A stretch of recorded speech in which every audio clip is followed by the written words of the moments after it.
भाषण दिया तो दाल की उन्होंने जिक्र की। आप अगर किसी के घर के खर्चे देखें तो आपको एक कटोरी को नहीं देखना होता है,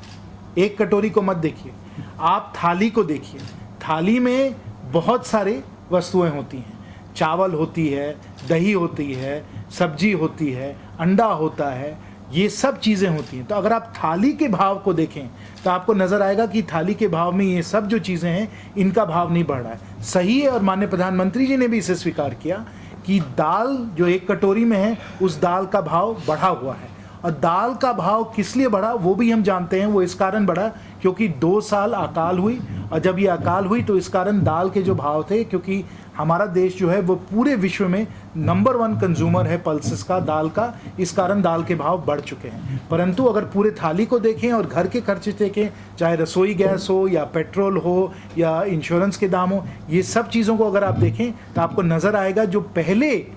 महंगाई जो 10% बढ़ रही थी, जिस रफ्तार से बढ़ रही थी, वो आज के समय 5-6% बढ़ रही है। और ये आंकड़े जो हैं वो मैं नहीं कह रहा हूँ, हर अखबार ये कहता है, IMF कहता है, वर्ल्ड बैंक कहता है, सब रेटिंग एजेंसीज कहती हैं। तो ये तो अगर आप इकोनॉमी के अगर आप हालात देखें, परंतु मैं सामान्य व्यक्ति के बारे में आपको बताना चाहता हूँ। हम लोगों ने जनधन योजना के तहत करीब 22 करोड़ हम लोगों ने बैंक के खाते खोले। उन 22 करोड़ बैंक के खाते में आज 40-45 हज़ार करोड़ लोगों ने डिपॉजिट किए हैं। आप अगर रसोई गैस को देख लीजिए और बोलिए कितने लोगों को रसोई गैस के सिलेंडर मिले, आज के समय तो करीब करीब निःशुल्क के सिलेंडर लोगों को मिल रहे हैं। आप देखिए कि शौचालय का निर्माण किस तरीके से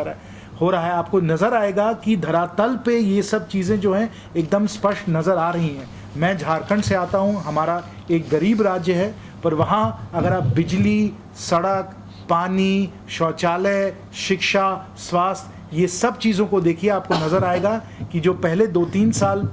पहले जो हो रहा था और आज जो हो रहा है उसमें आसमान ज़मीन का अंतर है। तो चाहे आप मैक्रो इकोनॉमी की बात करें, जो मीनाक्षी जी जिसके बारे में आपको ज्ञान दे रही थी, या आप धरातल पे उतर के देखें कि सड़कें बन रही हैं कि नहीं बन रही हैं, शौचालय बन रहा है कि नहीं बन रहा है, शिक्षा में अंतर आया है कि नहीं आया, आप सब नज़र आएगा कि चीज़ें बेहतर हुई हैं। अब ये बात ज़रूर है, और मैं अभी साबले साहब को बता रहा था कि यहाँ जो आप लोगों के शहर में जो मामला है, क्योंकि यहाँ का जो म्यूनिसिपल काउंसिल है, आपके मालूम है कौन दल इसको चला रहा है, तो इस शहर में और सुधार आ सकता है कि नहीं आ सकता है? बिल्कुल आ सकता है, परंतु उसके लिए आपको फरवरी के लिए इंतज़ार करना पड़ेगा। तब चुनाव आएगा, जब हमारी सरकार यहाँ इस म्यूनिसिपैलिटी में बनेगी, तब आप लोगों को भी नज़र आएगा कि अगर भारतीय जनता पार्टी की सरकार है तो किस तरीके से हम विकास ला कर दिखाते हैं। सर, पिछले कुछ दिनों में ऊना का जो इंसिडेंट हुआ है, कंट्रोवर्सी है या इसके